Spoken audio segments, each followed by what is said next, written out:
Do you want to update your Maxis Wi-Fi password or secure your network? In this video, it'll show you how to log in to your Maxis router and easily change your Wi-Fi password in just a few minutes. Let's get started.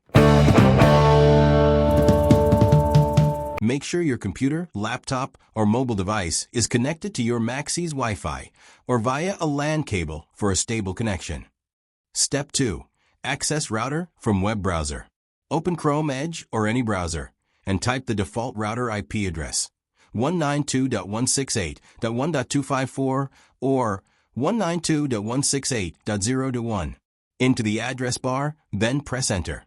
At the login page, enter the default username and password.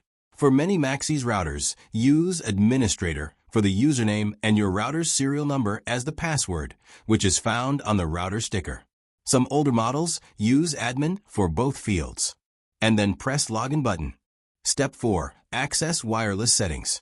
Now from the left side menu go to Wireless 2.4 GHz and change SSID name and SSID password for 2.4 GHz Wi-Fi band.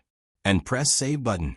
After 2.4 GHz, go to 5 GHz wireless settings and change SSID name and SSID password and save settings. Your router will update the settings. You will be disconnected from Wi-Fi. Use your new password to reconnect your devices. And that's it. You've now updated your Maxis Wi-Fi password. If you found this video helpful, don't forget to like, share, and subscribe channel to get more videos. Thanks for watching.